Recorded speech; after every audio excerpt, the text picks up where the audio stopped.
Amén.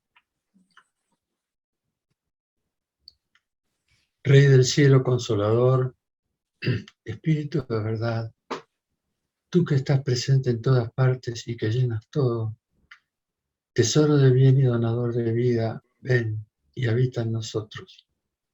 Purifícanos de toda mancha y salva nuestras almas, tú que eres bondad. El Sermón de la Montaña nos guía a dos principios de las Escrituras. El primer principio es nuestra creación. En el día sexto fuimos creados y en ese momento recibimos de Dios la vida y su deseo de nuestro destino. El texto nos dice, Dios dice, haremos un hombre a nuestra imagen para nuestra semejanza. Versículo 26 de Génesis 1. El segundo principio es el comienzo de la revelación judío-cristiana. El Señor dice a Abraham, vete hacia ti, fuera de tu tierra, de tu lugar de nacimiento, de la casa de tu padre, hacia la tierra que yo te haré ver.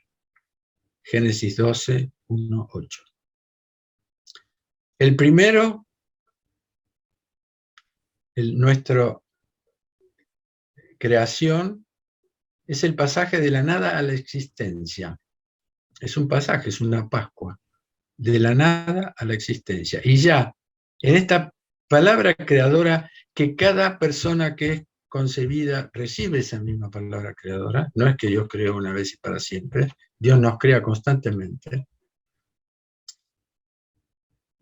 Y en esta primera palabra creadora, cada uno recibió como semilla en el ser de cada humano la imagen de Dios y su destino, que es la semejanza.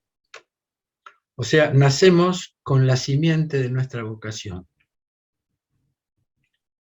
La palabra divina, haremos un hombre a nuestra imagen, nos está indicando ante todo que la humanidad es una como naturaleza, haremos un hombre, es una como naturaleza y es múltiple en la distinción de las personas. Y esa es la imagen de la Trinidad, un solo Dios en la multiplicidad de tres personas, Padre, Hijo y Espíritu Santo. Una única naturaleza divina en tres personas divinas. Nosotros somos una única naturaleza humana en la diversidad de las personas. También, y esto es muy importante, el humano es creado uno con Dios también. Y en su ser, uno consigo mismo.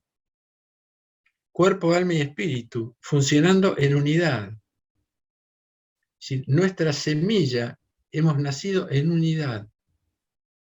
Y eso se va a ir desarrollando y pasará lo que pasará después. La imagen es la simiente del ser. Y la semejanza será el fruto del hacer. Y el segundo principio es el éxodo de Abraham, que le dice, ustedes le van a leer en las Biblias de ustedes que dice, vete de la casa de tu padre. Lo que pasa es que hay un error en el escrito de la palabra vete, en hebreo lej lejá, quiere decir veti.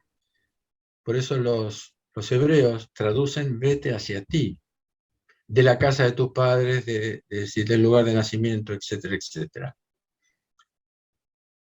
Los exegetas hebreos lo traducen de esa manera, muchos.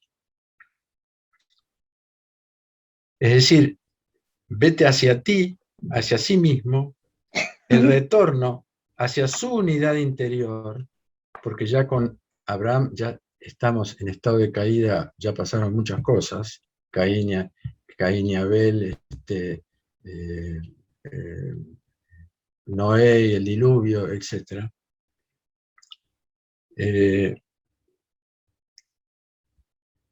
Y la partida de una civilización, que por un lado la civilización, que es la cultura, segundo, en la tierra donde está él afincado, que es una gran civilización, era en ese momento una gran civilización.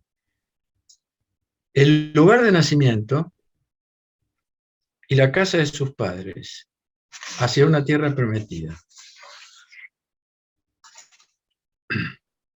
Completará este éxodo el pueblo de Dios con Moisés, donde ya no será un hombre, sino un pueblo.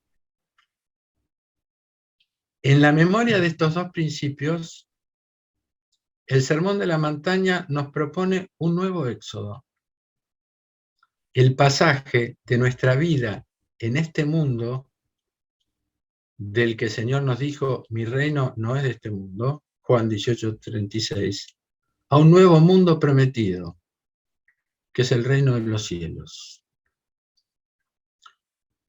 Cuando hablamos del reino de los cielos, como somos más espaciales que temporales, pensamos en un lugar.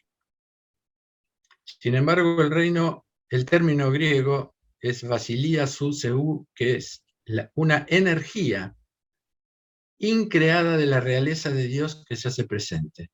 Nosotros los ortodoxos no hablamos del mundo natural y sobrenatural, sino que hablamos del mundo creado e increado. Esta energía, el reino de los cielos, es una energía increada divina a la cual tenemos acceso, a pesar de que la naturaleza divina es inaccesible, pero Dios tiene sus energías, nos ofrece sus energías, que es parte de su naturaleza. Y ese reino de los cielos se hace presente en el tiempo. Es más que una tierra prometida, es una vida prometida. Esperen un segundito que me están llamando, no sé si es Alejandra. Estoy intentando entrar desde las 19 horas.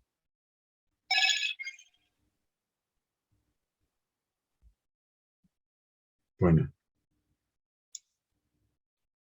No aparece como pedido de admisión. Hola Alejandra, ¿cómo estás? Acá me dicen que no apareces con el pedido de admisión. Tratá de volver, bueno, seguramente ya lo intentaste, no sé qué pasa. Hay varias personas que le pasa lo mismo. Bueno, un abrazo. Después hablamos. Perdón, Ahora sí, ahora sí, ahora sí. Ahora sí entró. Bueno, me alegro. Yo no voy a atender más porque es...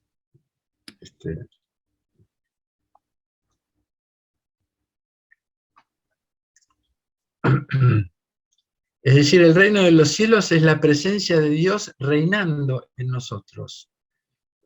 Reinado que permanece en nuestro interior. El reino de los cielos está dentro de vosotros, dice el Señor en Lucas 17:21, que está destinado a reinar en el mundo. Por eso rezamos en el Padre Nuestro, venga a tu reino. Y que finalmente habita en los cielos. Decimos Padre de los cielos, ¿no es cierto? Las primeras palabras públicas de San Juan Bautista y de Jesús anunciaron, arrepentíos, el reino de Dios se acerca. Está en Marcos y en Mateo. Justamente con estas palabras se nos anuncia el destino y el camino, porque el arrepentimiento es la ruta del retorno a Dios y a sí mismo. Entonces, en estas palabras simples que dicen tanto San Juan Bautista y el Cristo, sus primeras palabras en su vida pública, nos están dando el camino y el destino. El arrepentimiento. Ahora, ¿qué pasa? La palabra arrepentimiento, penitencia y conversión se traducen de una sola palabra del griego, que es metanoia. Y metanoia significa cambio de espíritu. Es mucho más que penitencia, conversión. Meta es cambio y nous es espíritu. Puede decirse mente también, pero... Este nuevo éxodo que el Señor propone en el sermón es la instrucción de una nueva existencia, donde Él nos dice que podemos desarrollar nuestra capacidad interior de crear nuevos acontecimientos. Esa es una capacidad, si nosotros nacimos a la imagen de Dios, nacimos creadores, porque Dios es creador. Y lo que gratuitamente podemos cambiar, con un cierto esfuerzo, son las relaciones, los acontecimientos.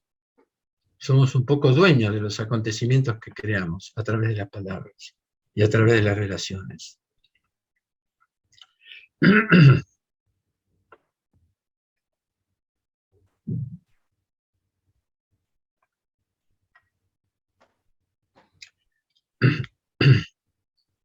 Dice Abraham Heschel en su libro ¿Quién es el hombre? Lo que vemos de un hombre es una mínima parte de todo lo que está latente en él. Podemos describir lo que la especie humana es, pero concebir lo que es capaz de ser nos supera. Puesto que la marca distintiva es la superioridad de las posibilidades de su ser sobre lo que es en realidad, no debemos confinar nuestro entendimiento a la facticidad de su ser, es decir, a lo que puede hacer. El hombre rara vez aparece en su versión definitiva. El Sermón de la Montaña es la enseñanza de una nueva manera de vivir. Nos abre a la transformación radical de nuestros deseos que están más allá de nuestras posibilidades. Por eso, únicamente en la presencia y en la relación con el Señor es donde podremos aproximarnos a su nueva instrucción. A mí me gusta mucho la palabra instrucción, ese gusto me lo dio el padre Jacques, porque no llamaba ley, llamaba instrucción, la traducía la palabra ley. Y la instrucción significa la construcción interior. Es mucho más interesante que decir ley, pues la ley es como una imposición.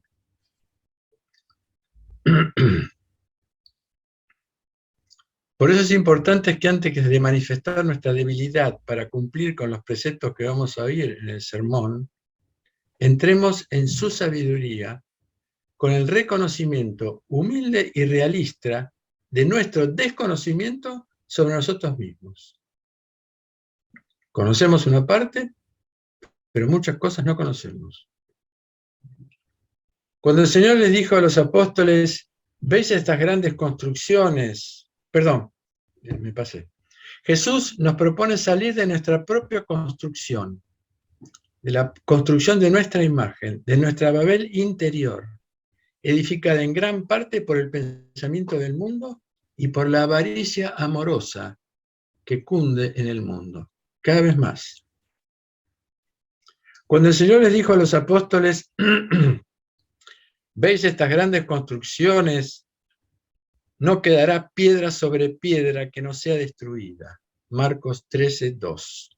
No hablaba solamente de la edificación del templo, que los apóstoles le mostraban orgullosos, le dijeron, Señor, mira estas construcciones, sino también de los que lo habitaban. Porque las piedras también son los pensamientos y los actos de los hombres, que manifiestan la dureza de corazón en su templo interior. Jesús nos enseña el camino de retorno a la única voluntad de las tres personas divinas, recuperar el señorío sobre nuestra existencia que permanece en nuestra imagen, pero que ahora y muchas veces está escondida detrás de nuestro estado de derrumbe. Ser uno con Dios y con nosotros mismos reúne, es decir, hace uno nuestros yoes que permanecen dispersos en los reclamos ruidosos de las necesidades inútiles. Hay una sabiduría muy antigua que dice que nosotros tenemos más o menos 987 yoes. Y cada yo significa una manera de actuar. Tenemos 900, o sea, ponerlos en orden es un trabajo considerable, si creemos en eso. Es una purificación, pero es una purificación química, no es moral. Química en el sentido de que sin mezclar las cosas, en la que no tenemos que demorarnos en el ego, sino concentrarnos en la tarea de la semejanza. En este ejercicio encontramos el significado profundo de nuestra vocación en el mundo, que es ser un recordatorio de Dios. Como dice Abraham Heschel, ¿cuál es el sentido del hombre? ser una señal recordatoria de Dios. Dios es invisible, y como Él no puede estar en todos lados, Él creó al hombre. Al mirar al hombre, nos acordamos de Dios. Conscientemente, Él sabe perfectamente que Dios puede estar en todos lados, pero es una manera de completar el pensamiento, ¿no es cierto?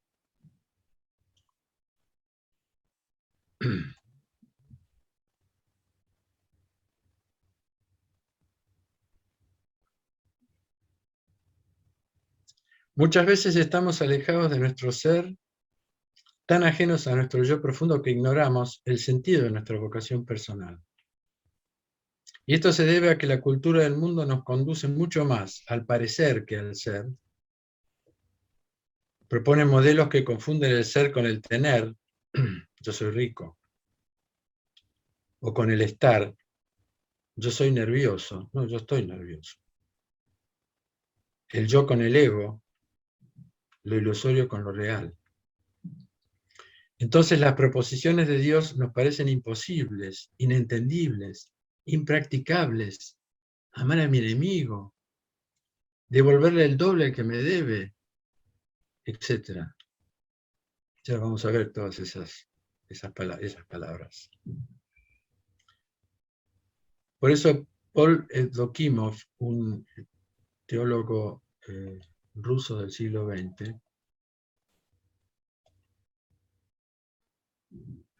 nos dice: la sabiduría de Dios preexiste al hombre y cada hombre lleva en sí una imagen conductora, su propia sofía, es decir, conocimiento. Es un proyecto vivo de Dios. Cada uno de nosotros somos un proyecto vivo de Dios, si lo dejamos vivir a ese proyecto. Debe descifrarlo por sí mismo y conquistar libremente su propio sentido y construir su destino. A partir de esta nueva dirección o sentido, comienza la posibilidad del cumplimiento de la plenitud de nuestra vida, que el llamado sea oído, que la palabra sea realizada y vuelva a Dios como una respuesta libre y responsable, según nos dice el profeta Isaías. Ahora, buscad al Señor mientras pueda ser hallado. Invocadlo mientras está cerca. Que el malvado deje su camino y el hombre inicuo sus pensamientos. Que vuelva al Señor compasivo, a nuestro Dios rico en perdón. Pues mis pensamientos no son vuestros pensamientos. Vuestros caminos no son mis caminos. Como los cielos son más altos que la tierra, así mis caminos son más altos que vuestros caminos, y mis pensamientos que vuestros pensamientos. Como bajan la lluvia y la nieve del cielo y no vuelven allá, sino que riegan la tierra, la fecundan y la hacen germinar, y dan simiente al que siembra y pan al que come, así será mi palabra que sale de mi boca. No volverá a mí vacía, sino que hará lo que quiero y cumplirá su misión.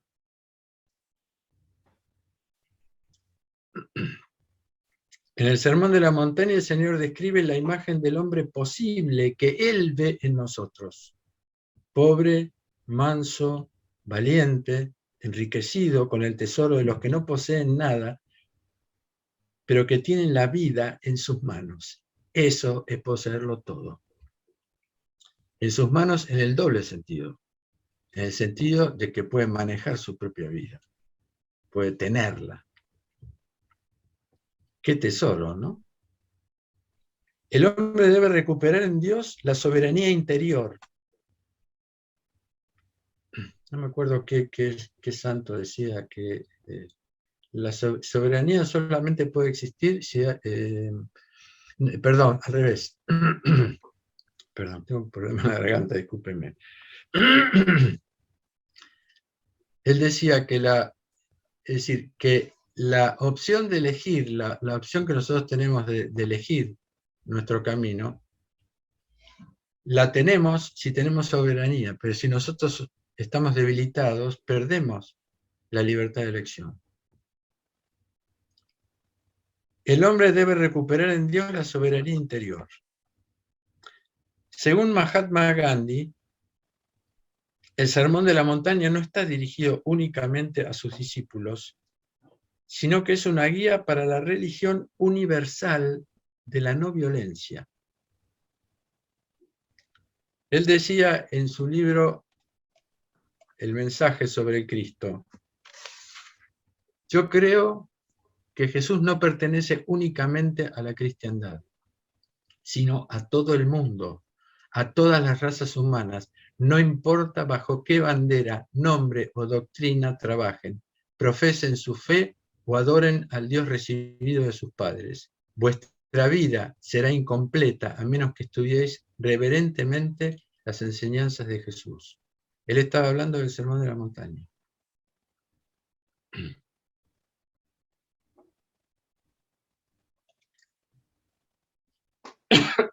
Y gracias a Gandhi, que no fue cristiano, sabemos, por lo que él hizo, que aplicando el Sermón de la Montaña se pueden resolver, hasta se puede echar a la potencia mundial más importante de ese momento, echarla bien, si se puede ir, que era Inglaterra en la India. Él liberó la India aplicando el Sermón de la Montaña. O sea, que el Sermón de la Montaña es un proyecto en todos niveles, es político, social, religioso, espiritual. Y el Sermón de la Montaña, yo he leído algunas cosas sobre, por ejemplo, de la religión musulmana, del budismo, y el Sermón de la Montaña es perfectamente compatible con todas las religiones. Y bueno, ninguna religión, ninguna revelación realmente importante, ¿no? Es decir, estaría en desacuerdo con una sola palabra de lo que el Señor dice en el Sermón de la Montaña. Lo que pasa es que nosotros conocemos distintas versiones de las religiones, ¿no? Por ejemplo, yo aprendí que la palabra yihad, a la cual nosotros le tenemos muchísimo temor, que está visto como la yihad es como la matanza de los infieles, la palabra yihad significa el trabajo sobre sí mismo, la guerra contra sí mismo, no contra las demás. Por ejemplo, el sermón, voy a hacer un pequeño comentario general del sermón. El sermón precedido por las bienaventuranzas se encuentra en 2 de los 4 evangelios. Aparece de forma más desarrollada en Mateo, con 111 versículos, que en Lucas, que tiene 30 versículos. Mientras que en Mateo encontramos 9 bienaventuranzas, en Lucas, en la unidad literaria, solamente 4. Con el agregado de 4 exclamaciones, hay de vosotros, que no se encuentra en el Evangelio de Mateo. Por la cantidad de versículos de uno y otro sermón, si los leemos, nos damos cuenta que muchos temas tocados por Mateo, que son 32 unidades literarias, no se encuentran en Lucas, que tiene 14 unidades literarias. Pero la mayoría de los faltantes, que son 12 unidades literarias, los podemos encontrar en otros lugares del Evangelio de Lucas. O sea que leyendo los 2 evangelios están todas las bienaventuranzas, están en distintos lugares. Para aproximarse a un texto hay 3 leyes que son fundamentales. La primera ley es lo que hay que buscar en un texto, no solamente como un estudio intelectual, sino porque lo que voy a decir, las 3 cosas profundizan el texto, incluso a nivel espiritual. Las 3 leyes de aproximación son la inclusión, el contexto en el que está escrito el libro y la estructura.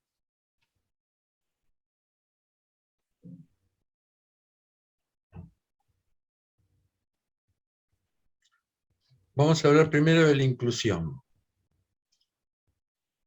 Una inclusión delimita perfectamente a todo el sermón. ¿Qué es una inclusión?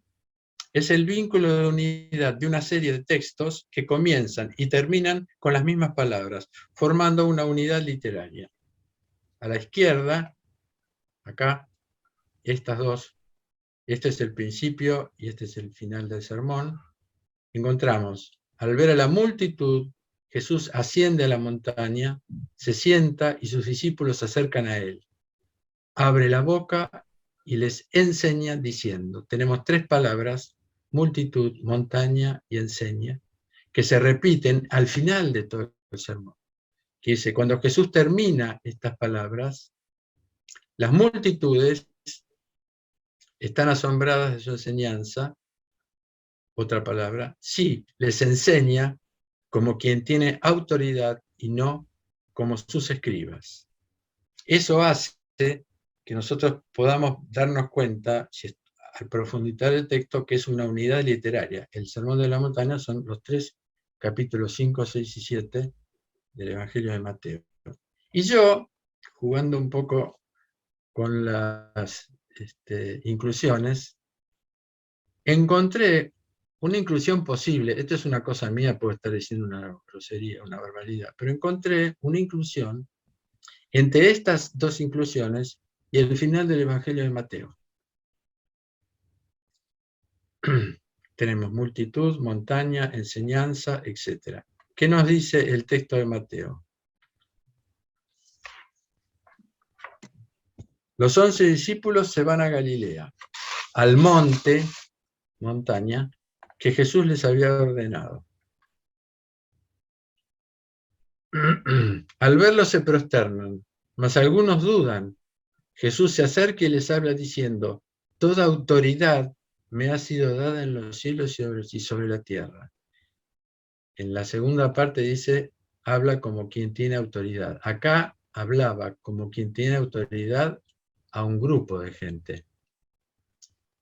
Esa autoridad. Acá es una autoridad que recibe total, toda autoridad sobre el cielo y la tierra.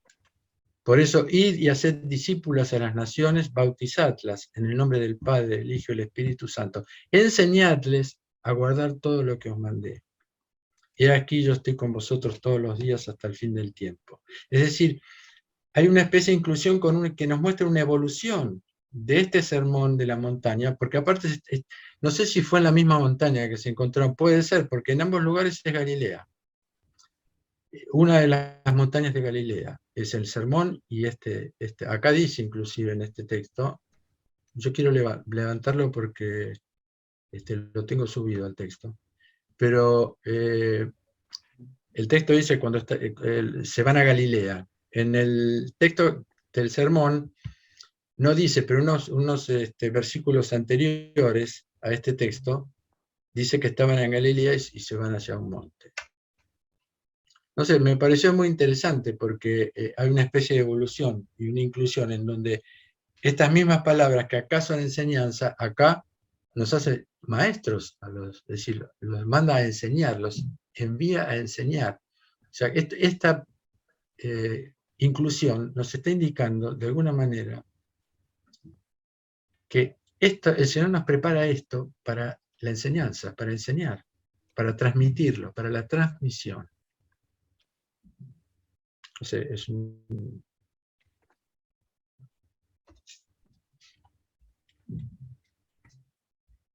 pequeño comentario general. El Sermón de la Montaña comienza con las bienaventuranzas, que vamos a ver la semana que viene,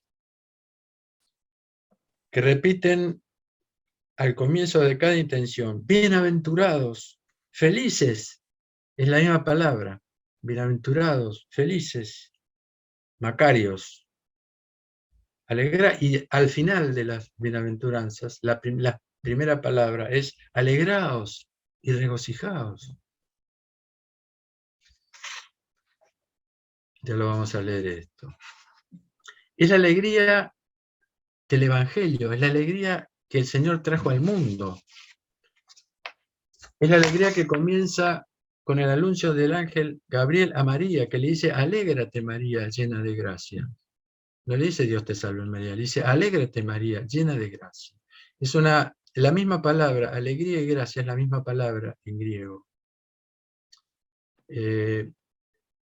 Entonces es como un juego de palabras. Alégrate llena de la alegría, pero es la gracia divina, ¿no? De la alegría divina. Es la alegría de San Juan Bautista en la visitación, que con 6 meses de gestación el niño salta de alegría en el vientre de su madre Isabel. La del ángel de la encarnación, que anuncia a los pastores un gran gozo para el nacimiento de Jesús. Es la alegría de los magos en el encuentro con el niño Dios. Jará, alegría, Haris, gracia. Es decir, el cristianismo es una alegría en el mundo, pero es otra alegría. No es la alegría que a la que estamos acostumbrados. Las bienaventuranzas y todo el sermón corresponden al anhelo más profundo de Dios para que alcancemos la felicidad real. El hombre fue creado para ser feliz, pero siendo Dios el origen de esa alegría, en la medida en que la humanidad se fue alejando de su presencia, esa alegría se fue transformando en diversiones pasajeras que fueron construyendo otro tipo de felicidad, de la que San Isaac el Sirio dice: la amargura escondida en el interior de la dulzura del mundo. Porque los momentos de alegría siempre terminan. Esos momentos de alegría terminan con culpas, con arrepentimientos, con montones de cosas. Algunas no, pero muchas sí. El Sermón de la Montaña es el proyecto del Señor para nuestro segundo nacimiento, el nacimiento del agua y del Espíritu que Él le dice a Nicodemo. Revelado por Jesús a Nicodemo, es la muerte del hombre viejo que renace de las aguas del bautismo como un hombre nuevo, primicia de la resurrección. Somos recreados por Dios a su imagen, y en esa imagen divina permanece tanto la memoria de nuestra filiación como nuestro destino de semejanza. Está esa memoria dentro nuestro. Porque en la verdadera filiación, el Padre, el Hijo, del Espíritu Santo, pero del Padre, nos vamos a encontrar con una memoria original donde los deseos y anhelos están dirigidos al Padre, no están dirigidos a cosas. Donde nuestra soledad y sufrimiento están en relación a su presencia, si está o no está presente conmigo. Donde el deseo no es un agujero negro sin fondo ni límites alojado en el vientre, sino una elevación eterna hacia la comunión íntima con el deseo divino. Todos hemos oído las palabras de Jesús. Él dijo: mi reino no es de este mundo. Y oiremos luego en la primera y la octava bienaventuranzas que el Señor termina diciendo las palabras: sí, de ellos es el reino de los cielos. Sabemos entonces que el mundo en que vivimos no es el reino, y sin embargo, ¿sabemos qué es el reino? ¿Dónde buscarlo? ¿Cómo encontrarlo? Hay que transmitirlo eso, los que sabemos. Ya vimos al comienzo que el reino no es algo, sino que es alguien. Y veremos en el Padre Nuestro que una de las lecturas de venga tu reino, según San Máximo el Confesor, es el reino del Espíritu Santo. El reino de los cielos existe concretamente en el momento en que actuamos en comunión con la voluntad divina, cuando permitimos que el Señor sea nuestro huésped, y para recibirlo es necesario elevarnos sobre nuestros deseos mundanos, sobre los pensamientos, para recibir a aquel que trasciende el mundo. No es fácil, yo ya lo sé.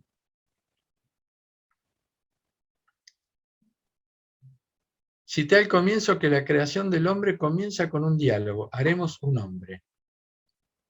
Nos detuvimos en un hombre. Ahora nos vamos a detener en el haremos. La exégesis hebraica nos habla de una participación de Dios con toda la creación, ese haremos en plural. Incluso la de los ángeles.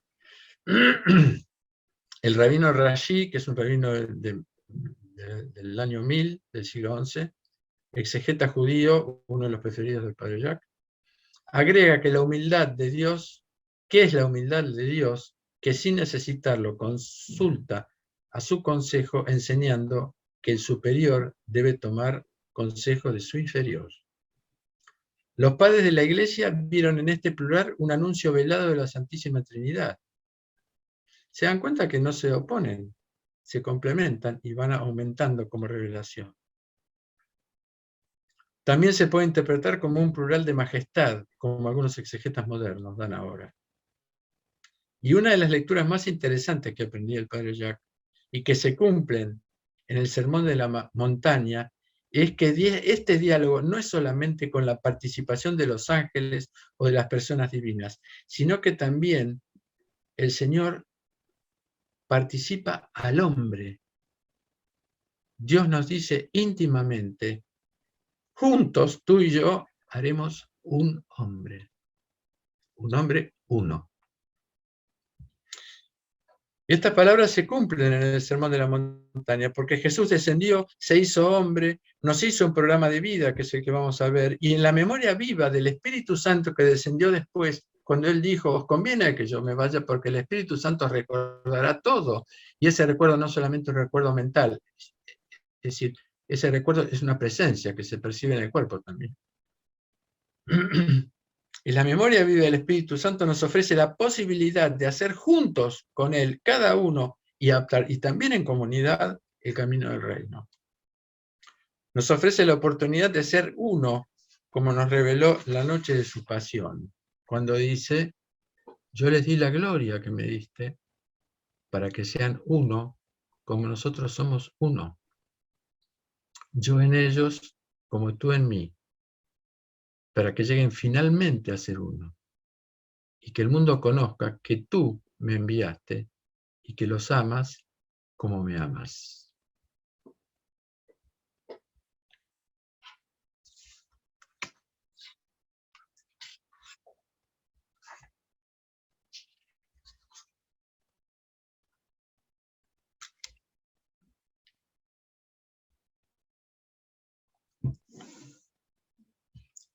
Sí, por hoy me parece que es suficiente, porque ahora bien, no sé si quieren hacer preguntas. Y después, si quieren, podemos leer las bienaventuranzas, que es lo que vamos a ver la semana que viene.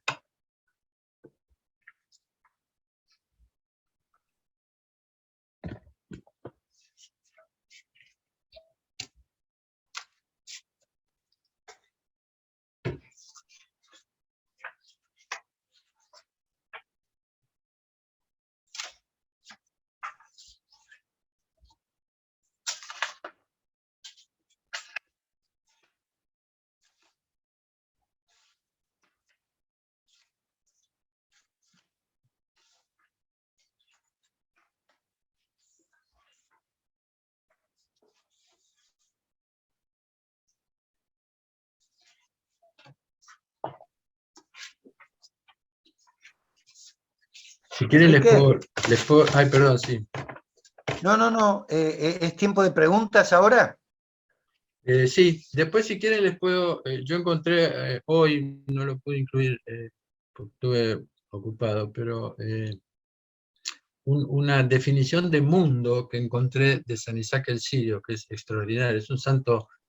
San Isaac el Sirio, que es del siglo VI, es uno de los santos más nombrados, sus textos y sus palabras, a través de los padres de la Iglesia. Después, si quieren, les leo su opinión del mundo, que me parece absolutamente precisa. Porque cuando se habla del mundo, ¿qué es el mundo?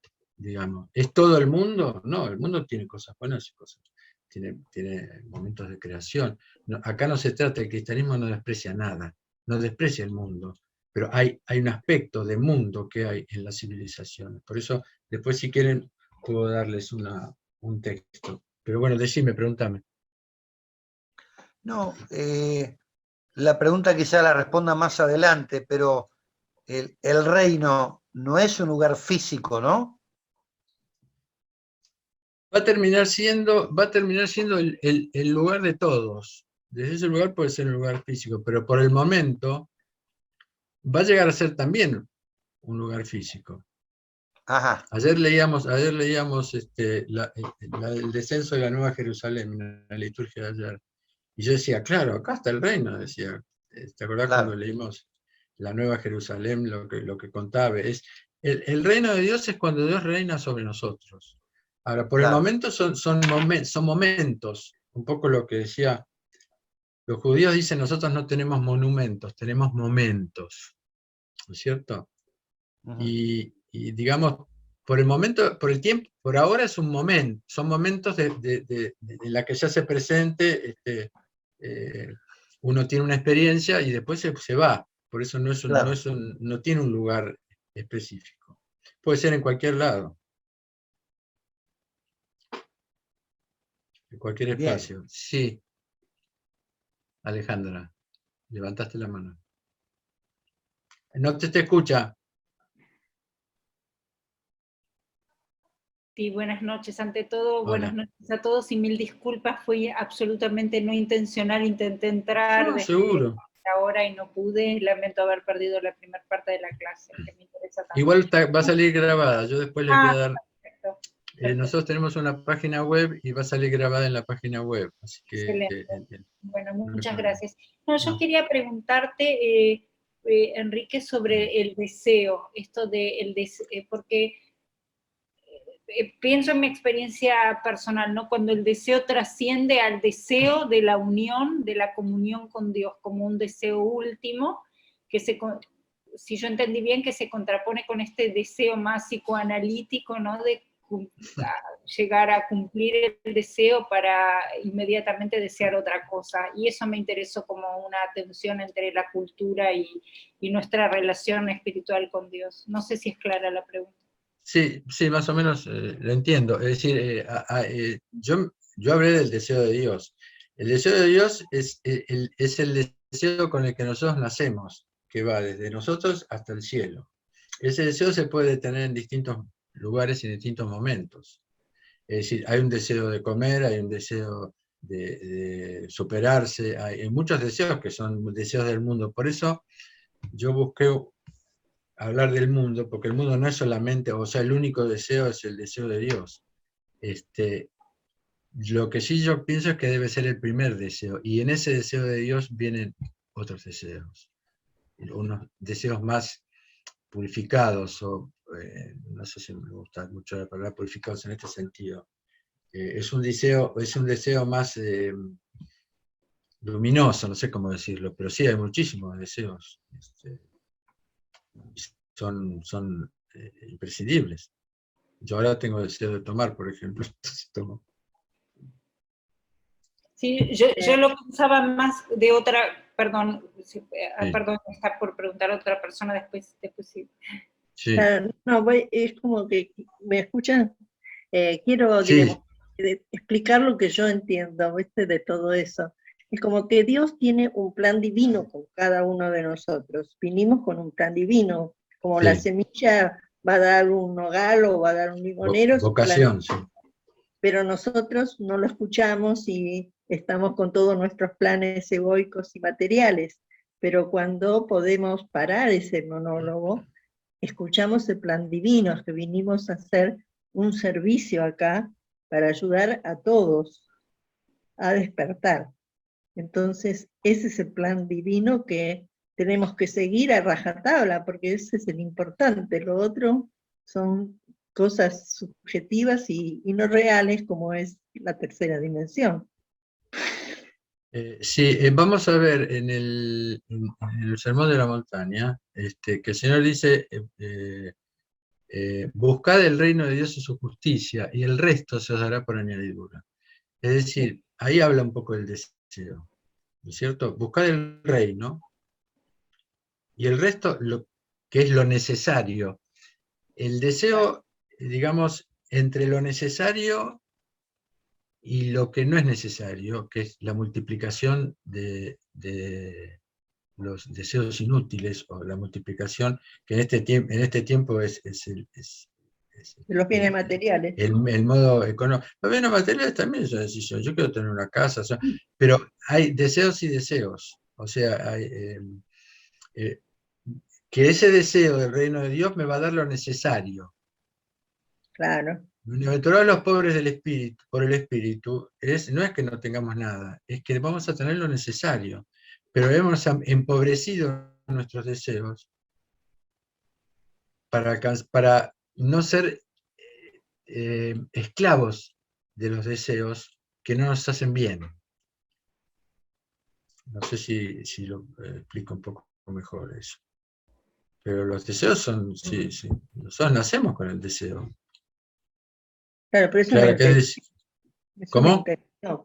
Es una intención que Dios la provee porque si es para nuestro bien. Es como que si esa intención es para bien de todos y de nuestro bien, entonces la otorga. También está el maligno que te otorga los malos deseos. Claro, vos Claro, querías decir algo. O simplemente agregar una pequeña palabra, ¿no? ¿Me oyen? Sí, Yo creo que este deseo, los padres de la iglesia hablan del eros, ¿no es cierto? exactamente. El deseo amoroso se aplica a las criaturas y a Dios, es el mismo impulso.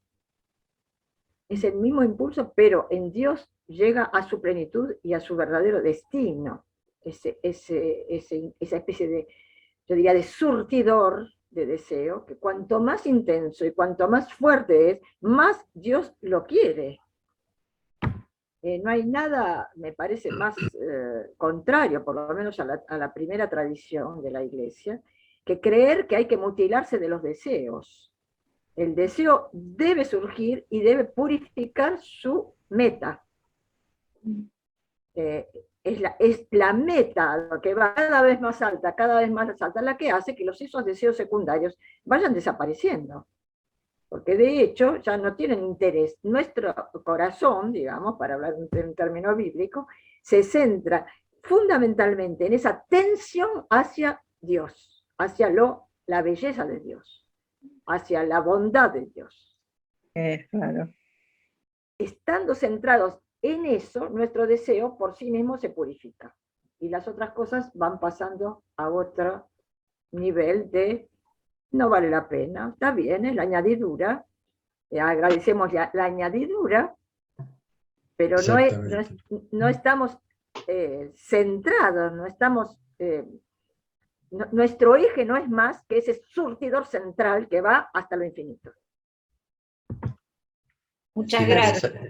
Es para bien de todos, es para bien de todos. Llegar con ese eros hasta el final nos permite el ágape, que es la energía de amor y de deseo más importante, que es una energía divina, que es la energía del servicio.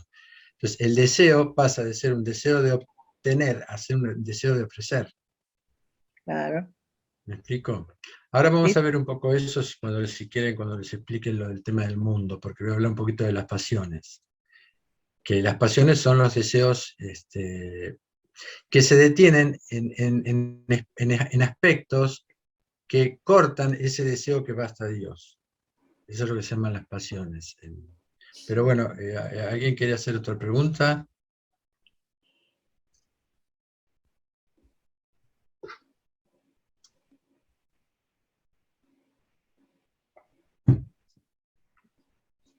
Bueno, si quieren les voy leyendo. ¿Quieren?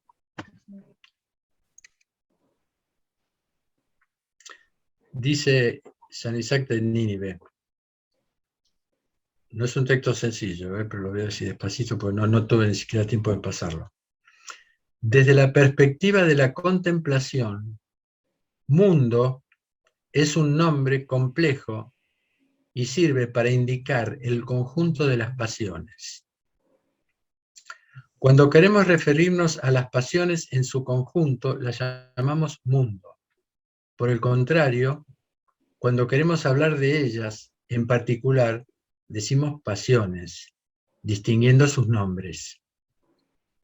En suma, esto es el mundo, comportarse según el cuerpo y pensar según la carne. La carne, para la mayoría, aparte sobre todo Isaac, seguro para Isaac, porque habla mucho de Pablo, San Pablo, la carne es el cuerpo psicosomático, no es la carne del sexo, como se cree, la carne es lo psicosomático. Es decir, vivir según lo psicosomático. Es decir, cumplir con todos los deseos de mi cuerpo y cumplir con todos los deseos de mi alma. Por lo tanto, dice, la separación del mundo se conoce también por estas dos cosas, por la transformación de los comportamientos y por el discernimiento de los impulsos. Yo creo que de alguna manera habla de este tema, ¿no es cierto? Las pasiones, los ortodoxos los llamamos los malos pensamientos. Para la Iglesia occidental son los 7 pecados capitales. Esto en el siglo IV, ¿cómo se llama? Evagrio Póntico, en el siglo IV, habló de 8 malos pensamientos, y después Gregorio Magno cambió vanagloria y tristeza por envidia. Es decir, los 8 malos pensamientos son lujuria, asedia, gula, ira, vanagloria, tristeza, avaricia y orgullo. ¿Qué son los malos pensamientos o lo que son las pasiones? Son el exceso de algo bueno. Es decir, comer es bueno, el exceso es malo. Lujuria, lo que se llama... sí, la lujuria, ¿qué es? El exceso de algo bueno, que es practicar el encuentro entre 2 personas, el encuentro sexual o el encuentro corporal. Pero su exceso, sin la falta de amor, sin amor, es una pasión. La asedia es más compleja, es una especie de... A ver cómo lo podría decir. La asedia es un desinterés de todo. Es un desinterés absolutamente de todo, ¿no? Es mucho, nada le importa. Es una enfermedad muy grave, es la más complicada para curar según los padres de la Iglesia. La gula, que es el exceso de la comida que es buena, la ira, que es el exceso de una potencia que tiene el alma, la avaricia y el orgullo. Esas son las 8 pasiones, grandes pasiones. El mundo se mueve, el mundo se está moviendo en estos momentos según las pasiones, que consideras buenas, que las consideran buenos. El problema es, por eso este mismo santo dice, el dolor oculto detrás de los actos, ¿cómo era que? No me acuerdo, yo lo dije hace un rato. El dolor oculto detrás de las cosas dulces que se nos presentan. Justamente es eso, digamos, es algo que no nos hace bien, pero nos sentimos, somos esclavos de eso. Y por eso se llama pasión. Y los padres han desarrollado, a partir del siglo IV hasta ahora, toda una psicología espiritual que se llama ascesis, que es la vida, el trabajo ascético, que los monjes lo hacen todo el tiempo. Los seres humanos podemos hacer algo o no. Vamos a ver un poco eso cuando veamos el Sermón de la Montaña, cuando el Señor habla de estas cosas, algunos comentarios de los padres que hablan sobre eso. No sé si les pareció útil. Bueno.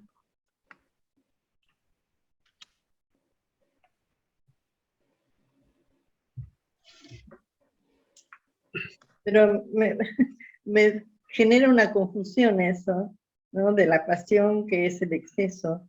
Entonces, ¿cómo definís la pasión de Jesucristo?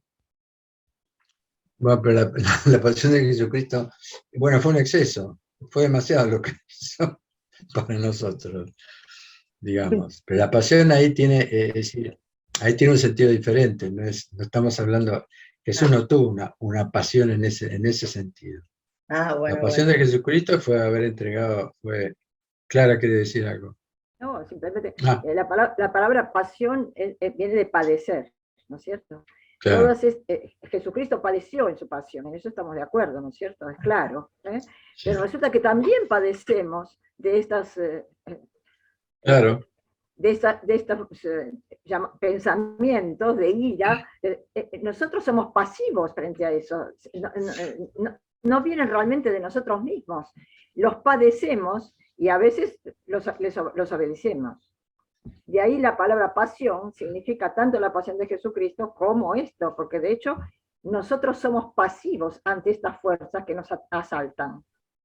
Claro, son palabras que tienen la misma. Son El palabras que tienen deseo, la misma significación. sí. El dolor oculto detrás de la dulzura del mundo, dice, ¿qué es eso? Es decir, la satisfacción de la pasión, del exceso, produce dolor. Depende de qué pasión se puede hablar, pero los padres han trabajado todo eso. Pero estamos hablando de excesos. La pasión es un exceso de algo bueno.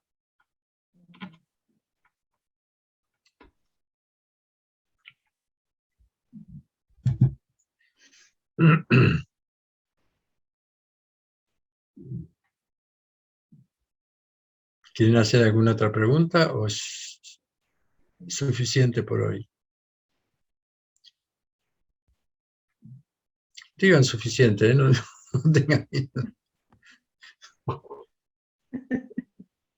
Enrique, Hay una enseñanza y Una una asimilación. pregunta más, ¿puede A ser? ver, Sobre sí. la pasión. Ese sufrimiento del exceso es porque es como una, no sé, cuando ustedes explicaban, pensaba, es como si se desbordara de la voluntad de Dios, ¿no? Como si estuviese, si el deseo está dentro de la relación con Dios, no hay ese sufrimiento. Es como No. en el exceso se desborda de ese plan divino, sería algo así, de esa relación. Claro, sí, pero aparte, digamos, entramos en otro reino cuando en el cumplimiento de ese deseo, que es el reino del maligno. Y el maligno trabaja la culpa, trabaja la negatividad. El dolor no es solamente un dolor psíquico, es un dolor corporal también. Los excesos producen dolores corporales. Digamos, y el maligno trabaja sobre los pensamientos. O sea, así como entró ese deseo a través del pensamiento, que uno lo deja pasar y sonó, porque después es muy difícil con el combate, el maligno hace su trabajo ahí. Entonces, uno empieza mañana, bueno, yo ahora dejo, ahora Dios me va a perdonar, elegimos un Dios bueno, otros eligen el Dios que condena, uno elige el Dios que perdona todo, otro elige ser ateo, entonces se saca digamos, o sea, hay muchos, es decir, detrás de todo eso está el reino del maligno que le ofreció a Jesús todos los reinos y se prosternaba ante él. Y cuando nosotros cumplimos una pasión, nos prosternamos ante el maligno. Entonces vienen, Monseñor contaba, nuestro primer obispo contaba de un monje que había tenido el deseo de salir, de estar con una mujer, el tipo fue, tuvo una relación y volvió. Y cuando volvió, el maligno le decía, mirá lo que hiciste, no cumpliste con tus votos de castidad, hiciste todo esto, lo otro, lo acompañó hasta el final. El monje fue, se dio la confesión, cumplió la penitencia y siguió adelante. Por ejemplo. Toda esa culpa, es impresionante todo lo que nos pasa. Lo que pasa es que muchas veces nosotros no tenemos conciencia de eso. Después puede venir el hartazgo, puede venir el aburrimiento, porque ya los excesos, ya vemos lo que pasa con la droga, es decir, con todo lo que está pasando ahora. Y ya es tomado, si ya la sociedad lo está armando como que es bueno, como que vemos películas y cada uno que está nervioso inmediatamente se está una necesidad de un trago. Son cosas que se nos van metiendo y que después generan todos esos excesos. Porque la sociedad de consumo es eso. Es exactamente lo contrario. ¿Y cuándo comienza la sociedad de consumo? En el momento en el que el maligno le dice a Adán y a Eva que coman del árbol del conocimiento.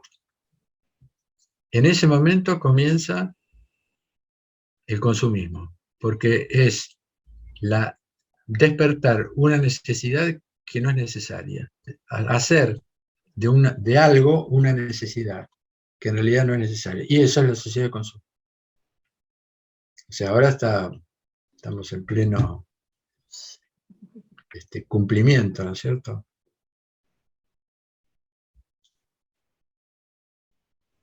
Gracias. Perdón, Agustín, ¿me querés decir, preguntar algo?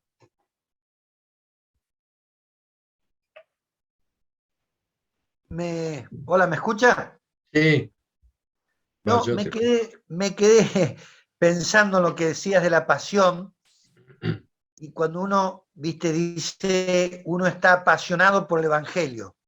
¿Cómo se Ah, interpreta ahí no, apasionado? eso es otra cosa. Es Eso otra es otra cosa, cosa. ¿no? Es el, Claro. es el- No sé si es otra cosa. Es otra apasionado en manera. el sentido, es decir, sí, decir claro. Creo que es otra manera de decir, otra acepción de la misma palabra, ¿no es cierto? De alguna manera, estar apasionado por el Evangelio puede querer decir, estoy poseído por el Evangelio. Claro, Yo me entregué al Evangelio, como otro puede entregarse a la cólera, claro. o otro puede entregarse a la lujuria. ¿Comprende lo que quiero decir? Claro, según la dirección. Claro, de todos modos, no creo que Dios desee que estemos apasionados por el Evangelio, es una manera de decir.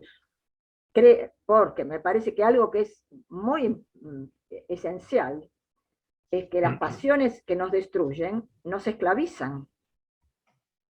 Y la pasión del Señor nos libera.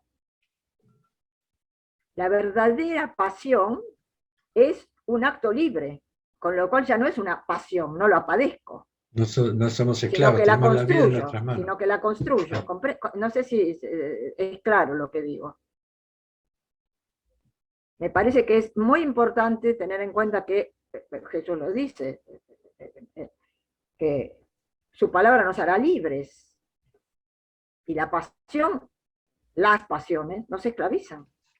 Entonces, estar apasionado por el Evangelio puede querer decir, sobre todo, nuestro amor hacia el Evangelio. Claro.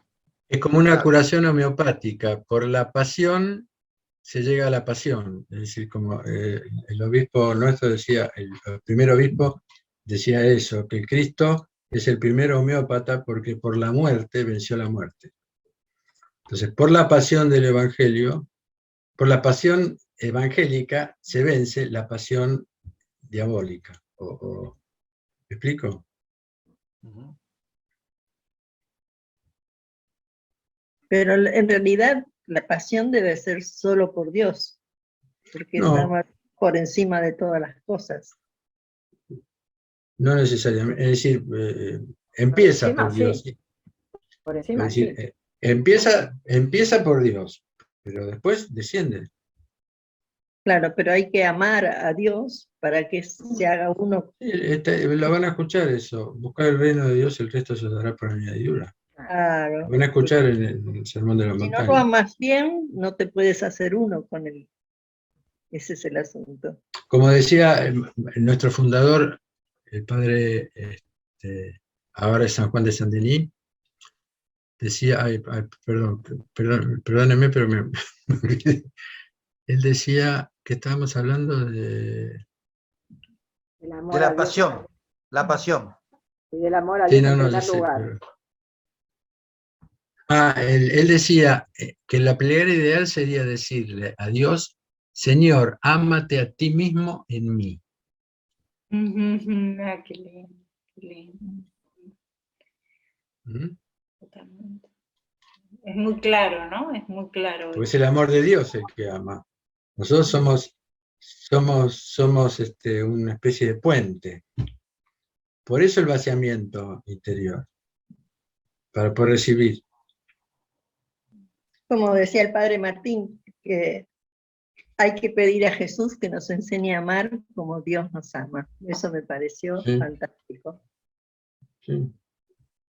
No me quedó claro lo de la comparación con la homeopatía. Porque creo que el principio homeopático, yo no hago homeopatía, pero el principio homeopático es curar con los mismos elementos que generaron la No, enfermedad. no tienen. Bueno, no No, si uno sé. va a ver lo que es la homeopatía, no es eso. Bueno, eso es lo que decía Monseñor. Yo no sé de homeopatía, no sé cómo Yo opera sé ni nomás nada. lo No lo sé. que es. No. Pero creo que tiene que ver, la homeopatía tiene que ver, la cura homeopática tiene que ver con eso, algo tiene que ver, no sé qué. Disculpame, no. Me parece que sí, Enrique, No, que lo haya dicho, pero es una autosugestión, digamos, para ponerlo bien, sería cuando mucho una autosugestión, porque en esto que le dan a la gente como cura homeopática no hay nada. Bueno, eso es un secreto que no, si no se homeopata se van a quedar sin trabajo. Hoy está descubierto. Bueno, pero es que es muy claro lo que hacen. Y no es tan secreto, no es nada, no hay nada. No, eso está explicado por la medicina siglo XXI. Es como que genera campos No es medicina, no tiene. que nos revierten los nuestros y producen la curación. Pero eso es el produce relato. algo, produce Lo algo. que hay es sencillo, no sé si tengo unos minutos. Uno pone una hojita dentro de una botellita con un pedacito de hojita con mucho alcohol. Lo agita 100 veces. Saca una gotita de ese agüita que tenía la hojita, se pone adentro de otra botella, lo agita. Así es así el procedimiento. Sí, 100 pero veces, o no sé. ¿tomaste 100 alguna veces, vez medicamento homeopático? Espera. Creo que nos estamos yendo hacia otra. Sí, nos estamos Estamos yendo. yendo hacia otro campo que no es el Nos nuestro. estamos yendo a otro lado, pero lo que pasa es que yo creo que es una creencia que hay en la homeopatía. No, si tú no crees es una cosa, pero funciona de otra manera. Te puedo asegurar. Está bien, no hay No es problema, una cuestión de creer, pero lo es una importante es cuestión de creencia realmente, la- hay que ir a ver lo que es realmente. la creencia fundamental es Es. lo que estamos hablando ahora del Sermón de la Montaña, es decir, Sí, tener fe en Dios, eso sí. querer el amor de Dios, porque eso cura todo. Es decir, Sí. por Es la eso, antítesis de lo que es la homeopatía, por eso lo preguntaba, me extrañó. No, para bueno, nada. nunca más voy a dar este ejemplo, te juro que sí. Voy a dar Es este que ejemplo. Voy a se preguntar, puede ir a ¿está buscar. Graciela? Hay- No está. hay- Entonces voy a contar una cosa que dijo Monseñor. No, Bueno, sí. bueno, les agradezco mucho a todos. Hoy vamos, por este tiempo, damos gracias al Señor por este momento que pasamos juntos y continuamos la semana que viene ya con las bienaventuranzas directamente, que van a ser las 2 próximas reuniones. Chao, muchas gracias.